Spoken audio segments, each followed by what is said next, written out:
Ay, konsumisyon. Yes, thank you very much, Mr. President, and the good chairwoman of the Finance Committee of the Senate. My first query would be that given that inflation for October was recorded at 2.3, well within the desired 2.4 target band of the BSP, rice inflation nevertheless accelerated from 5.7 to 9.6 the previous month, despite the implementation of the lower rice tariffs from 35 to 15% August 2024. So, when will the NEDA board conduct its review of the rice tariff under the Comprehensive Tariff Program for 2024 to 2028? Given that clearly the rice inflation, headline inflation continues at record pace. We're already at 15%. Ibabagsak pa natin sa zero po.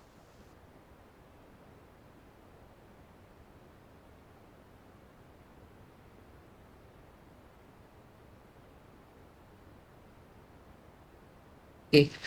They are going to submit to the president within the end of the month the report on the effects of the EO and a recommendation therein.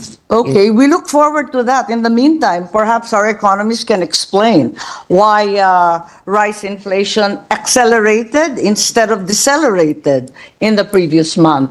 Why so? We were promised the opposite. Expected. Kasi yung October of last year, we had a price cap. It was low. And now it's not price cap. So it's a basic range. Tumataas talaga bago mag-holidays. Yung just that October last year. Wala na po tayong ibabagsak. Nasa 15% na lang po. Sa inflation pa lang ulit. Kung yan lang ang tanging solusyon natin, mukhang hindi uubre. Mr. President, supposedly last October, last year, there was actually a price cap imposed by the That's government. correct. Which also didn't work. But it was lower than it is now. I mean, the inflation. Yes, as a result, however, we all know that there was no rice available and traders were holding on to their warehouse supply and all sorts of artificial shortages were occurring throughout the country. It's very good and it's accepted, but it's not expected. Well, according to the NEDA secretary, the inflation right now is just a blip, and for the rice in particular, and they expect it Promise to go ka? lower. It's almost double po. Siya It's like- promise Kapitbahay ko daw. po yan sa Batak, Ilocos Norte. Because October 2022, It's a major blip po, halos doble. Kasi Yung 5% namamayagpag sa 9.6. October 23 daw, sobrang bagsak yung presyo ng rice dahil sa price cap. Ano ito last year? Parang hindi yata. So base effect daw. Okay, but I don't think that's quite the truth. In the meantime, given that we can't seem to look forward to a better rice prices, nor can we be assured that there are any other solutions aside from artificially set price ceilings and very little wiggle room in 15% tariff rates. The other issue is, how much is the projected tariff loss for the implementation of the lower rice tariff? Huh? I think the BOC has released estimates for the revenue loss, and I'd like to hear what those rates are assumed to be. Kasi maliban sa bumagsak na nga yung taripa, Tumaas pa ang yung presyo. problema, tumaas pa rin ang inflation, at sa kabila nun, lugi pa tayo, bagsak din ang koleksyon. Kaya si Secretary Recto, hindi matutuwa niyan. Kita natin, ang laki-laki ng binagsak o babagsak ng ating koleksyon ayon sa ating BOC. Magkano kaya ang revenue loss natin? Magkano? Anticipated under the new regime of 15%? For the remaining of the year. Nasa 16 plus plus na eh. Ang nabasa ko po sa dyaryo, mula sa 28.477 billion, ang revenue loss natin, 16.344 billion, nasa 12.103 billion. Menos pa sa kalahati ito, mukhang 1/3 na lang matitira. Tama ba to? Di wala na tayong pamumudnot sa ating mga magsasaka. Di na nga nila mabenta, wala pa silang maaasahang tulong. So we lose about 20 billion, 10 billion for the first 6 months, For the first 6 months. 9 billion for the first 6 months, 9B, first Yeah. 6 months. There is about 20 people. for a year it's about 20 billion. 20 billion. It's getting bigger and bigger po. Nag-umpisa tayo sa 15B, nasa 16 and a half nung nakaraan. Ngayon na 20 billion na. Palaki ng palaki po to. So, ang balita ko, nangako naman si Secretary Recto na ipapasok sa GAA at yung kakulangan, siya na ang magpupuno. Tama po ba?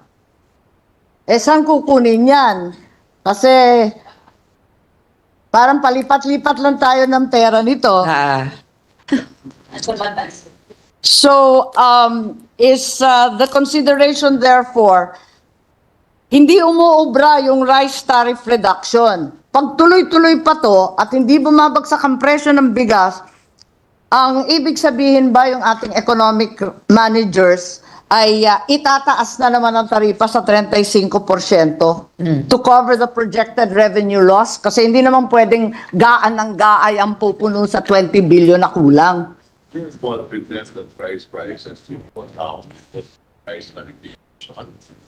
Nevertheless, part of the plan is to talk to the appraisers. Sure that they pass on the penny.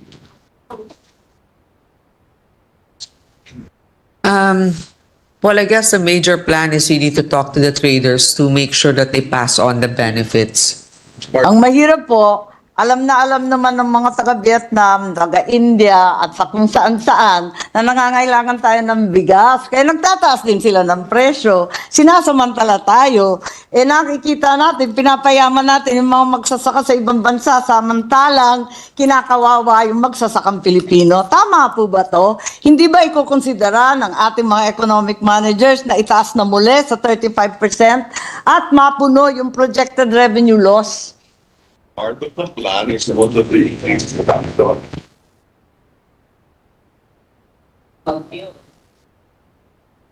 Part of the plan. Part of the plan is also to encourage and to increase more production.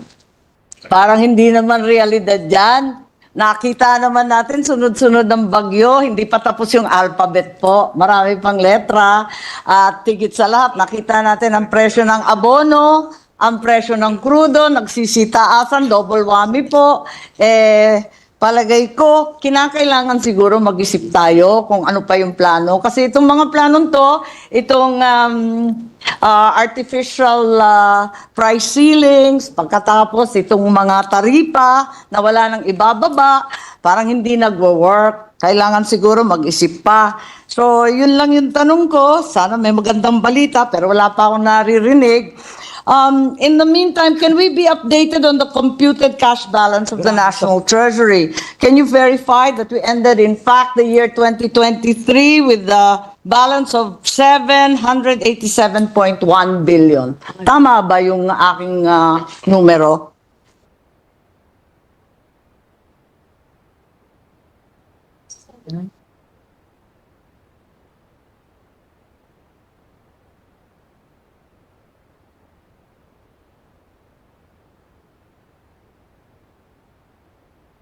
Oh, I think you're adjusting for borrowing.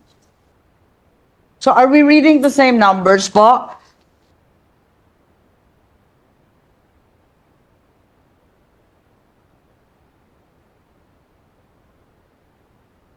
Nakaka-nervous po to. Hindi natin alam kung magkano yung pera natin. Kinakabahan ako, ba't natatagalan? Dapat simpleng-simpleng tanong yun. That's never happened 80. As of About end 700. 2023. Yeah, more or less you are correct, Mr. Chair, about 700 plus Yes, billion. 787.1 billion with a net change in cash position of 505.8 billion brought about by a borrowing of 1.875 trillion against a deficit of 970.2 billion. Is it safe to assume that the Treasury still has at least 1.2 trillion to fund the rest of 2024? Parang tama yun, di ba? Arithmetic lang po.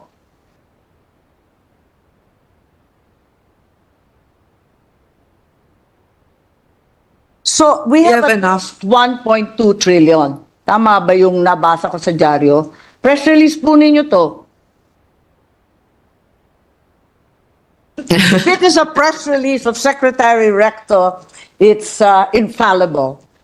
It's ex cathedra. So in short, we can pay for our obligations for 2024, Mr. Chair. So, is there already a projected cash balance for the end of this year, 2024? The projected cash balance of the National Treasury at the end of this year, since we're already right smack in the last quarter, siguro naman may projected cash balance na tayo at this point. What the previous finance secretary says in open session, we can provide you the numbers privately. Privately. So it will be an executive session or will be provided at a later juncture. It's just projected, hindi naman siya absolute. We will have a positive cash balance. We can Okay. submit that to you, Yes. So Mr. President. that being the case, may I proceed to another concern? The Bangko Sentral of ng Pilipinas sold 24.95 tons of gold on the first quarter, the first half of this year, according to the World Gold Council. Can we be updated on the total net sales of gold for this year? Given that we have enough money to fund our expenses, did the BSP sell more gold even after the 25 tons almost in the first half?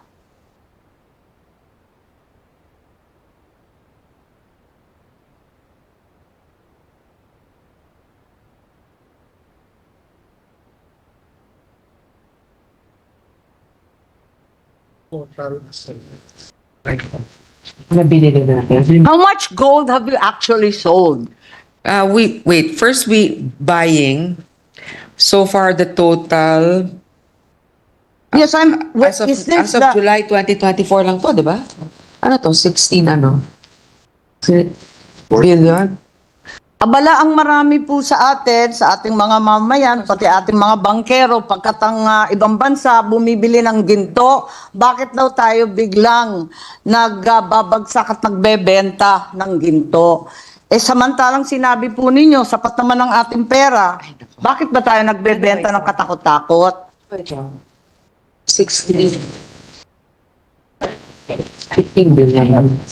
16 ano? 16 billion. 16 billion. 15 billion, 733 million, 495,000. Okay. Tapos, yan yung binili natin. Oo. So far, Mr. Chair, for July 2024, 16 billion, 733 yung binili natin worth of gold. Ngayon, magkano yung binenta natin? Yes, we're aware Republic Act 7076 mandates all small miners to sell their gold first to the BSP. That's established by law. So we are saying that in terms of value, 16 billion was bought mid-year. In terms of weight, how much weight, how many tons of gold did we buy from local small and other local miners? In terms of weight daw. Yung weight nitong 16 billion. Anong weight niya?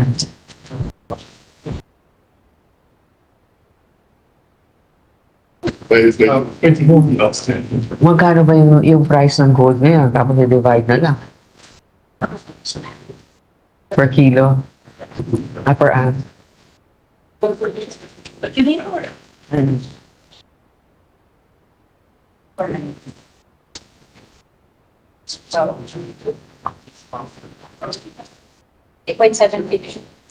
Sige po, baka naman kailangan hanapin. Total, nasagot na rin in terms of value, nasa 16 billion. Later on, you can probably tell us in terms of weight, ano? Okay, we're computing that based on the amount released so Tama. far.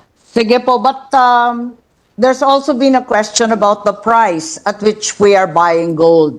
Marami rin nagtatanong Ano dyan. ba yun, 2,000 something per ounce? Per Well, that's the world rate. The US dollar rate is at 2,754.27. But we need to ask how much did we But how spend? much did we buy from the local miners? Can we go back to the first question? How much did we sell? What's our total net sales for this year so far? Apparently, we sold 24.95 tons of gold in the first half. Pa tayo nun? Have we been selling since? Benta? Ay, yung... Magkano yung nabenta natin? Wala. Hindi kayo binigyan. Hindi ko sure. Kaya nga eh. Napakaliit po nung ating sales. Kung tutuusin, binili lang natin 16 billion, pero yung binenta natin nasa 25 tons. Parang napakalaki naman yata. Can we be enlightened? Perhaps if you don't have the data on hand, maybe at least request that it be submitted shortly. Mr. President, it could also be a part of the reserve strategy of the central bank. So maraming ang binili na para sa reserve, but we will get a definitive answer. That would appear to be the opposite. Di ba baliktad yun? Kung nagre-reserve ka, nag-iipon ka, hindi ka nagbebenta. Can we be enlightened on the rationale Para of the makakuha ng BSP? cash reserve. Selling its binibenta old nila. holdings. Nagbebenta para sa cash reserve. Oh. Pero kasasabi lang, meron tayong 1.2 trillion to fund the rest of 2024. Iba naman kasi, hindi naman galing sa central bank yung funding natin for the GAA. Tama. So maybe it's just central bank. Just of that, the gross international reserves today is $112 billion, highest ever. And because of that, maybe one of the contributing factors is that our dollar reserve is 112 billion US dollars, which is the highest ever. Yes, but the question also arises, and it has been asked not only here in the Philippines but elsewhere, what's the overall effect of the sale of gold on our gross international reserves? Well, sa BSP, yung GIR natin, syempre, babagsak din yan, ano? Tumaas actually. Our dollar reserves increased. The dollar reserves increased, pero yung overall, yung gross reserve, including everything we have. They are still in 9% of our GIR is still in gold. Still in gold. Oo. So, yes, but this is quite a large amount. This is largest amount that we've heard in the past several years. Assuming that the gold was therefore converted to US dollars, where were the proceeds of the gold sales invested? Do we expect those assets to outperform gold, which has seen stunning prices this year? Actually, Mr. President, the reason why also part of the reserves were sold is because of the high demand and price of gold. Now, instead of holding on to it, when you also forecast that, or when you analyze that it's a high number or it's in demand, that's the time actually you also sell, but you keep a certain percentage for reserves. So the particulars of which all of your questions, Perhaps Mr. you can President, submit them. at a will be certain- submitted. Okay. We also would like to know what's the average price of the total gold sales of BSP. Is it higher than the current price of gold at 2,754.27 per troy ounce, which I believe is a record amount. So I doubt that, in fact, we sold at this exceedingly high amount. So our GIR could arguably been higher if we held on to the gold instead of selling it from the beginning of the year onwards. Siyempre, of course, we want to sell it when the price is high. Di ba, Mr. President? But Okay, it now, would have been wiser if we had held on to it kasi pataas ng pataas, hindi yeah, po. but that's also a risk you take, di ba? Parang you also try to see your appetite for risk, di ba? You see that maybe you already have a threshold of this much. Anyway, bumawi na tayo ng ganito. We can sell here, but let's also keep. Because in the future, we still have the 9%.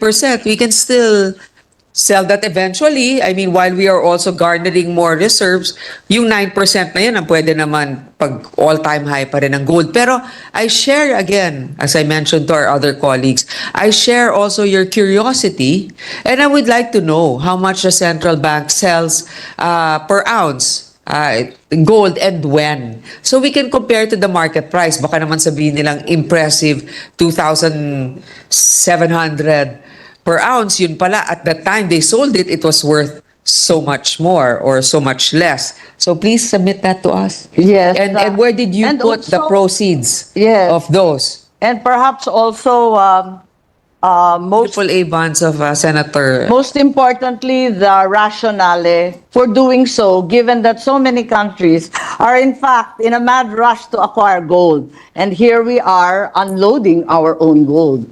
So it's a little peculiar. The timing seems to be different. I will admit, in fact, that everyone has a different investment strategy. But having said that, why are we so much against the crowd?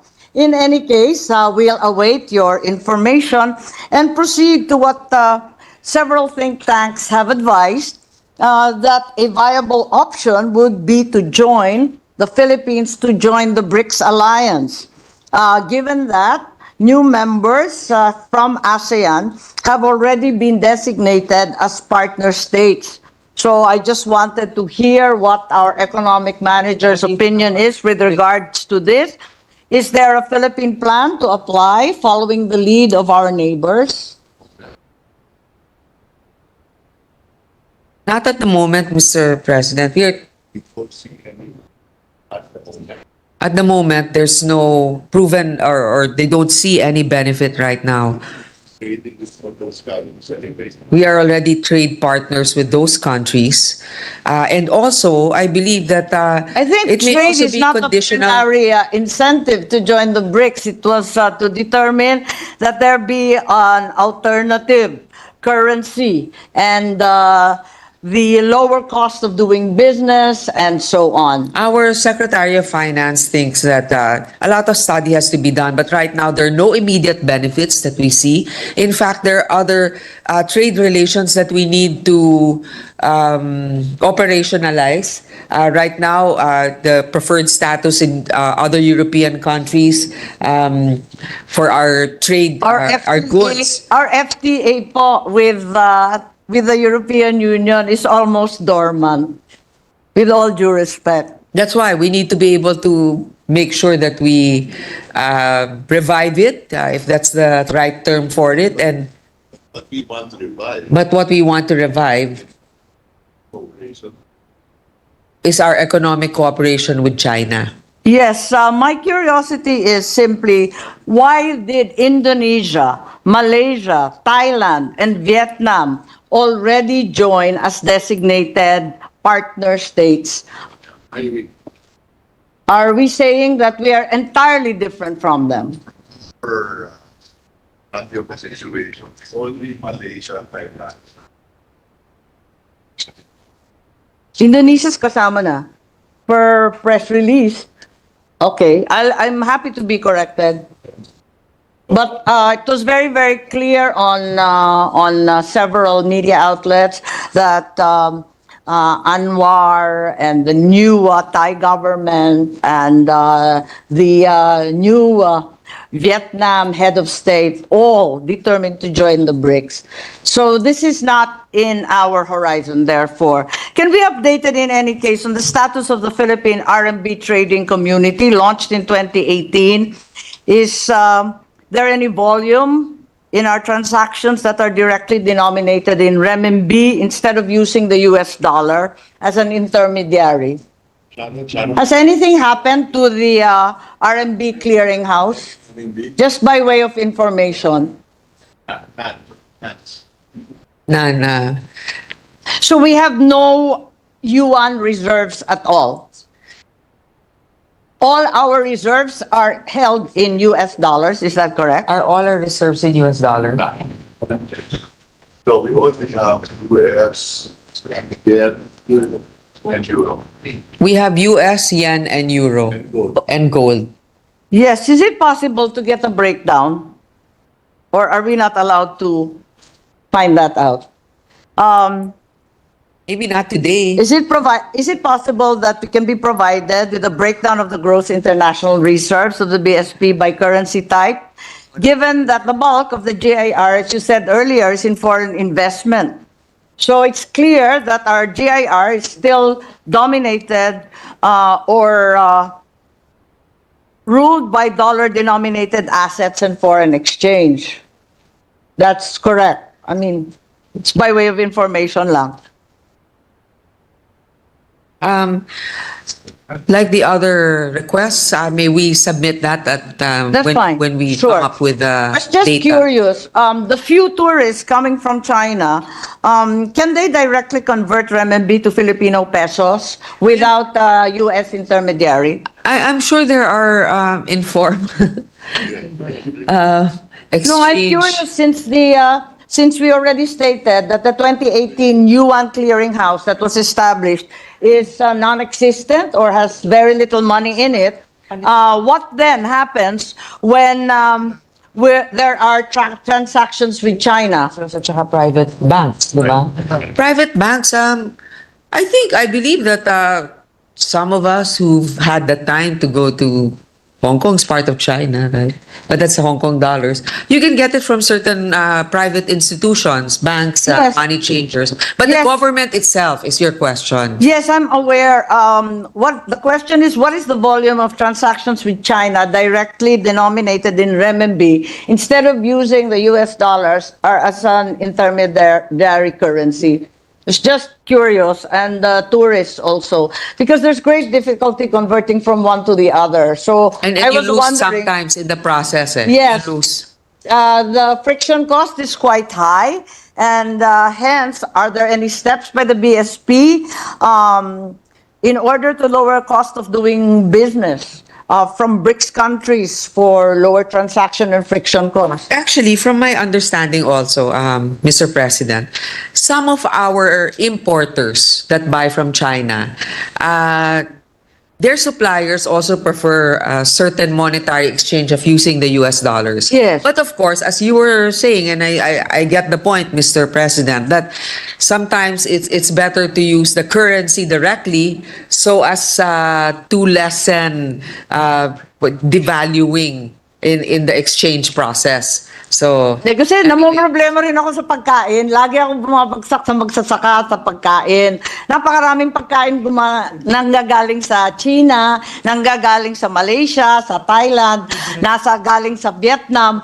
Lahat ng pagkain na yan na inaasahan natin at kinakailangan natin, talagang magiging mas mura dahil sa BRICS at dahil sa renminbi at sa iba't iba pang currency. Pero kung parati tayong umaasa at kino-convert natin lagi sa US dollars, talagang mahal ang bilihin natin. Hindi na bababa kailanman. Yun lang.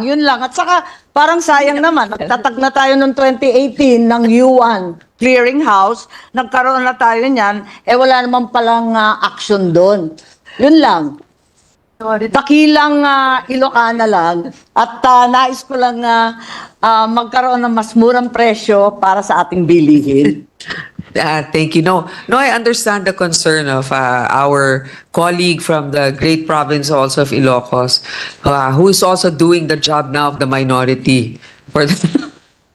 Thank you. I think I'm doing the job of the Senate po, with all due respect. Okay, I mean, you are doing the job of the Senate, particularly the advocacies of the minority. It's not the advocacy of the minority. I, in fact, represent the rural constituency, and food and agriculture are primary concerns. Okay, then, point taken. But I also know the end goal of the minority.